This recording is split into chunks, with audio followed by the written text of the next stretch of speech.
Mga kabarkads, yun mga kabarkads is nandito tayo sa SM. Yan, SM Lanang dito sa Davao City. Yan, ating dinaanan ito kasi may mga SM expansion dito, banda.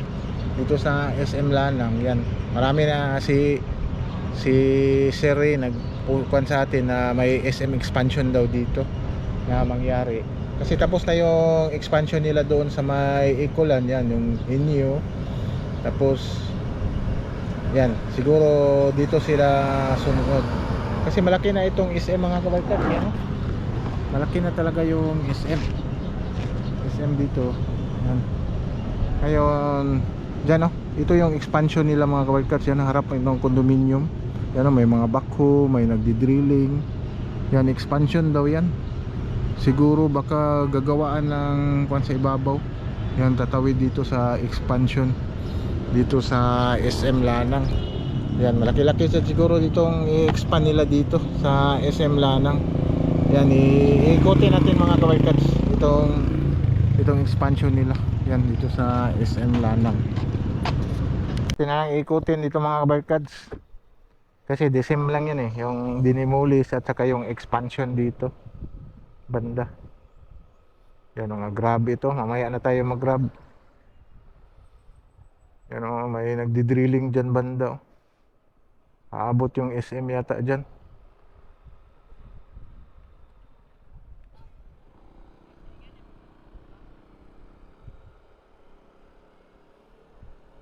Yan, ito yung expansion nila dito mga kabarkads. Yan, from doon papunta dito. Yan, ito yung Lanang Premier Doctors Hospital. Yan, ito din yung i-expansion nila. Baka itong ilalim kasi sa kanila ito nakalsada yata sa SM.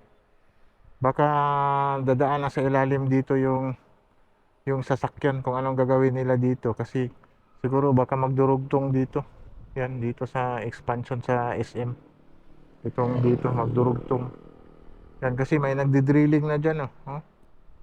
Yan oh, tuloy-tuloy yung kuwan sa crane oh. Kita niyo yung crane.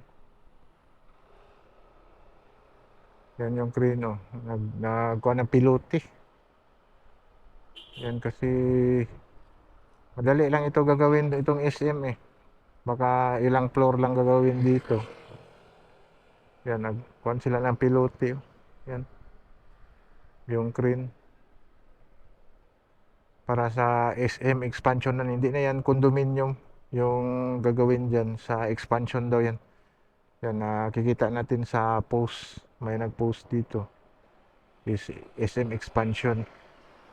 Yan, nagkuhan sila ng pilote kuhan para sa foundation niya. Yan, kinukuhaan ng crane. Yan, pinupukpok pala yan. Yan, kuhan doon. Tuloy-tuloy din doon, no? Sa kabila, talagang mabilis talaga itong SM. In terms sa magkuhan sila magawa ng mga project yan.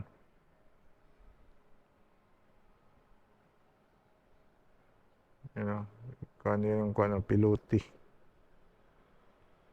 Yan, pupupukin yan ng kuhan, may hammer sila dyan kuhan ng hammer.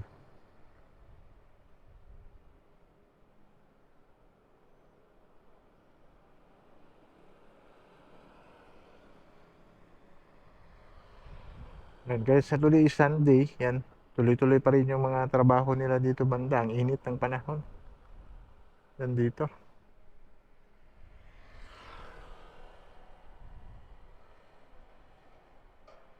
Yan o, kuhan na yung kuhan. Iaangat na yung kuhan mga kabarkads. Ilalagay yung pilote.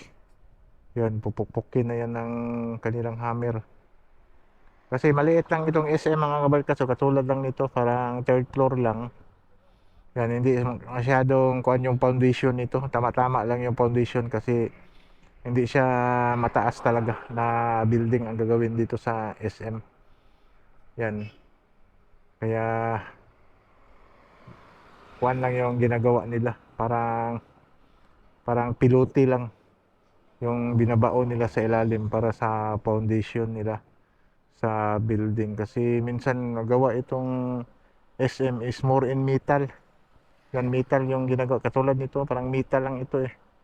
Tapos bubuhusan ng simento. More in metal ang ginagawa nila. Yan. Tapos,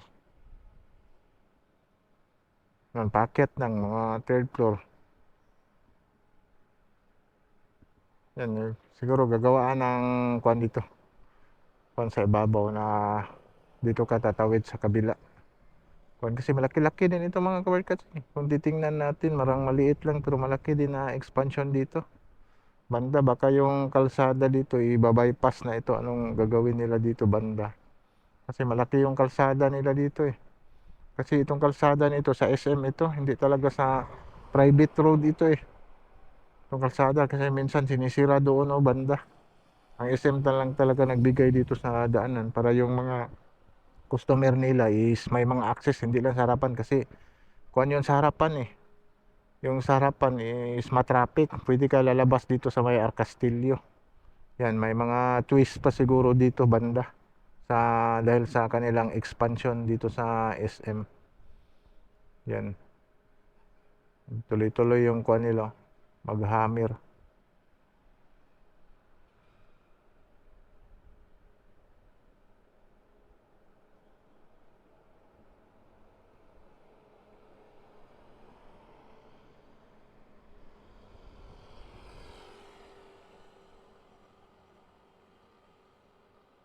Yan, siguro mga ikutin natin doon mga kabarkats, doon sa Davao Park District.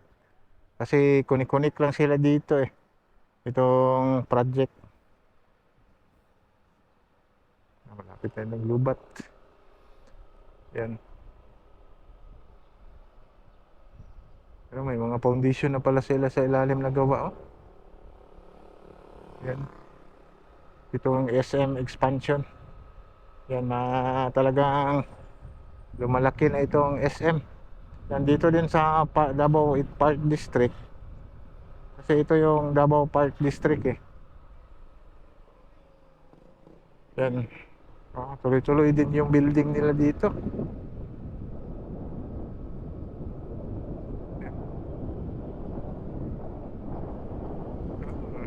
Kasi itong building nila na dalawang building yan tapos na. May tumira na yata dyan itong dalawang building. Tapos ito na naman yung ginawa nila. Itong dalawa. Itong sa Santras. Itong Mega World. Yan, Mega World project sa Santras. Yan. Napakatibay daw ito mga kabarkas kasi si Sir Berdon, yung sales manager dito, nakapasok tayo dyan. Pina-showroom tayo. Yan, napakatibay talaga. Mahal lang talaga yung presyo nito. Pero napakatibay daw ito eh. Kuan daw ito ng mga lindol. Yan, kita na yung mga bakal. Yung kuan, dikit-dikit yung anong round kuan niya. Dati hindi yan ganyan. Palang pinorplay yung bakal na nilagay nila dito sa project. Yan, napakatibay talaga na building ito. Yan, yung sabi ni Sir Berdon, ilan yung pressure kuan na kaya ng building yan. Para dinesign talaga ito sa mga lindol-lindol dito sa Davao City, itong Mega World Santras. Yan, dito sa Davao Park District mga kabarkads. Itong project yan. Doon, mag-expand na naman. Meron na din sila doon, no? Ewan ko kung ano na naman yan dyan. Katabi nitong blue building yan. May tinatayo na naman. Harap na ang Davao Whiskey Park. Yan dito sa Davao Park District. Yan. Ikot na natin dito mga kabarkads para ma-update din kayo sa ano nung mga kaganapan dito sa Davao City kasi minsan lang tayo nag-update ng mga project dito at development ng Davao City. Yan, siguro mga kabarkas hanggang dito na lang itong mga update natin dito sa mga private sectors, mga development sa Davao City at yung mga government project Siguro like and subscribe to my channel and press the button bell para ma-notify kayo sa mga video na i-download ko, especially sa mga travel vlog natin. Yan, sige, bye bye. God bless.